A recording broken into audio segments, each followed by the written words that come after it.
Saya punya teman orang Cina, namanya Ahmad. Mungkin dia sudah lulus dari Universitas Islam Madinah.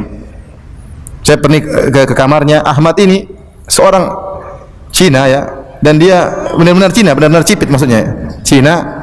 Dan dia orangnya selalu tersenyum. Ini yang saya heran dari dia. Kebetulan dia tinggal sama teman saya orang Libya. Saya sering kunjungi teman saya orang Libya tersebut. Kadang-kadang saya tidur di situ bersama teman saya orang Libya ya. Ya karena istri saya di Indonesia ya, waktu itu. Saya masih S1. Ya terkadang tidur sama orang Libya akhirnya. Yang jenggotnya panjang segini. Enggak ada teman, kadang-kadang cari teman, tidur sama dia. Orang Ahmad ini luar biasa. Dia sederhana aja. Dia bangun mungkin, saya rasa saya dengar dia bangun kira-kira mungkin cuma 20 menit sebelum azan subuh, dia sholat witir, kemudian dia pergi ke masjid. Tapi dia selalu tersenyum. Teman-temannya datang, suruh dia masakin, dia masakin. Dia bantu teman-temannya. Selalu begitu. Orang senang main di kamar dia. Suatu saat saya tanya sama dia, saya bilang, Ahmad, ente kok senyum-senyum terus ente? Ente punya istri? Punya. Di mana? Di Cina. Maksudnya kok tidak mikir, tidak pusing mikir istri, dia santai, tenang, maksudnya bahagia. Saya tanya, Ahmad, kenapa kok bisa senyum-senyum terus? Saya masih ingat, saya masih mungkin tahun ketiga atau tahun kedua di S1. Tahun ketiga di Madinah mungkin. Maka dia berkata, kata dia Firanda, Al-Imam Syafi'i rahimahullah berkata, "Idza ma kunta dza qalbin qanu'in fa anta wa malikud dunya sawa'u." Kata Imam Syafi'i rahimahullah berkata, kalau kau memiliki hati yang qanaah, maka kau dan raja sebenarnya sama saja. Ya, kalau kau memiliki hati yang qanaah, sebenarnya kau dan raja sama saja. Raja ingin apa sih? Raja beli ini, beli anu. Presiden beli ini, beli anu. Orang-orang kaya beli ini, beli anu. Apa dia ingin bahagia? Belum tentu setelah mereka beli itu semua belum tentu bahagia, belum tentu. Kenapa? Tidak ada qanaah. Kalau dia tidak qanaah, kapan dia bahagia? Anda yang mungkin punya rumah masih kontrakan, apakah tidak boleh bahagia? Boleh. Boleh bahagia tidak? Boleh. Kapan jika Anda memiliki qanaah? Kalau Anda enggak punya qanaah, enggak akan bahagia meskipun punya dunia ini, tidak akan qanaah. Oleh karena yang mengatur hati Anda adalah Anda. Artinya Anda minta kepada Allah agar diberi sifat qanaah. Kalau Anda qanaah, dan terutama istri, karena terkadang Anda qanaah, istri enggak qanaah. Maka istri dilatih, dia ingat, suruh melihat ke bawah, suruh lihat bahwasanya bagaimana Rasulullah SAW, bagaimana rumahnya sangat sempit. Kalau Anda pergi ke kota Madinah sekarang, antum lihat kuburan Nabi SAW. Kuburan Nabi itu adalah rumah Nabi dan didinding dengan 3 tembok atau 4 tembok. Berarti rumah Nabi aslinya sangat apa? Sangat kecil. Yang sekarang saja kecil.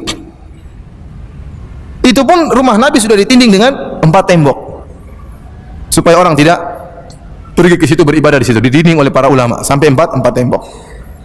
Ya, bahkan disebutkan rumah Nabi kalau seorang tangannya diangkat ke atas dahulu mengenai apa? Lotengnya atau namanya pelepah kormanya Rasulullah SAW. Atapnya cuma pendek. Agar kita tahu bahwasanya ya Nabi kita yang sangat mulia hidupnya sangat sederhana. Oleh karena para hadirin Allah Subhanahu wa taala ya harus memiliki sifat qanaah dan kita tanamkan pada diri kita dan juga pada istri kita dan anak-anak kita. Ajak anak-anak melihat kondisi orang-orang yang susah. Ajak mereka. Lihat tuh ada orang yang tinggal di bawah kolong jembatan, masih ada nggak di Jakarta? Sudah nggak ada ya? Yang di pinggir-pinggir sungai masih ada nggak? Masih ada? Masih banyak.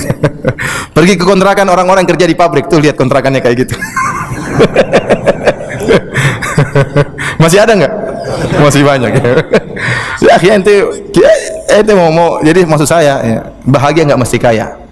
Antum kira orang kaya belum tentu bahagia daripada antum. Orang kaya sakit atau tidak? Waktunya sakitnya juga sakit. Apakah hanya orang miskin yang mencret? Orang kaya juga pernah mencret. Antum kira, yang penting antum bahagia. Bagaimana antum memanage diri antum agar antum bahagia? Maka harus ada sifat qanaah dan beribadah kepada Allah Subhanahu wa taala. Oleh karena Syekhul Islam Ibnu Taimiyah pernah berkata suatu perkataan yang indah, dia mengatakan, "Ma yaf'alu a'da'u bi jannati fi qalbi." Kata Ibnu Taimiyah, apa yang hendak dilakukan oleh musuh-musuhku kepadaku, surgaku di hatiku. Mau di penjara enggak jadi masalah, kata Ibnu Taimiyah. Mau dihina-hina, dikafir-kafirkan tidak peduli. Kenapa? Hatinya di mana? Ya, surganya di hatinya. Maka silakan bekerja yang baik. Tapi jangan lupa sisihkan waktu untuk baca Quran. Sisihkan waktu untuk salat witir. Saya tidak suruh antum untuk salat witir, salat malam seperti bulan Ramadan. Bulan Ramadan antum salat tarawih berapa rakaat? 23 rakaat 7 menit. Iya. Tidak mungkin antum 11 rakaat 20 menit lah. Masuk akal ya. Kalau antum sudah selesai Ramadan, mungkin tidak seperti Ramadan, wajar. Ramadan kondisi lain. Tapi jangan tinggalkan salat malam meskipun 3 rakaat. Jangan tinggalkan salat malam meskipun 1 rakaat. Itu kebahagiaan. Itu kebahagiaan. Anda kira sama orang yang bangun langsung subuh, salat, Itu pun dia bahagia. Dia langsung bangun subuh, langsung sholat jamaah, kemudian kerja. Itu pun dia bahagia. Allah akan berikan kebahagiaan. Bagaimana lagi orang yang berkorban menyisihkan waktu 15 menit sebelum subuh dia bangun, dia sholat 1 rakaat atau 3 rakaat. 1 rakaat saja. Kemudian setelah 1 rakaat dia berzikir, dia beristighfar, berdoa kepada Allah. Orang ini bahagia. Saya ingin tahu sama antum. Antum mungkin banyak di antara antum di siang hari tidak diizinkan sholat duha. Iya.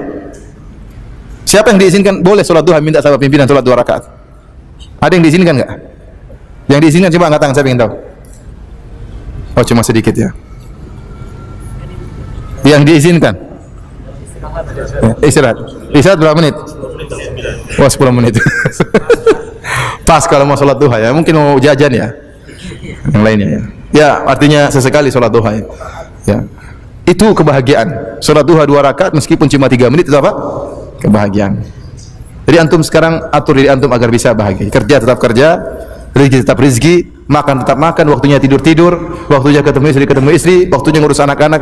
Yang berbeda adalah antum ingat Allah atau tidak. Barang siapa yang berkorban untuk mengingat Allah, maka Allah akan berikan kebahagiaan kepada dia. Ya. Contohnya baca Quran. Jadi waktu diatur. Misalnya antum kebanyakan naik motor ya. Kebanyakan naik motor. Naik motor kalau dengar ceramah atau dengar pakai earphone bahaya atau tidak? Bahaya. Oh, kalau gitu jangan. Kalau tidak bahaya, antum dengar ngaji. Ya, subhanallah. Bahagia kalau kita bisa mendapatkan husnul khatimah. Ini semua cita-cita orang soleh. Ingin dapat apa? Husnul khatimah. Yang kita khawatirkan kalau mendapatkan apa? Su'ul khatimah. Waktu berjalan, tiba-tiba nanti antum sudah tua, tiba-tiba antum pensiun. Ya, waktu kalau tidak isi sejak sekarang, nanti yang ada hanyalah penyesalan.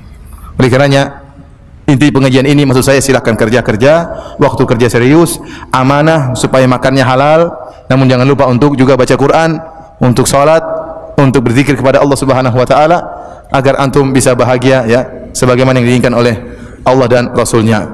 Mungkin ini saja yang ingin saya sampaikan ya. Kalau ada yang bertanya saya persilahkan. Wallahu alam bisawab.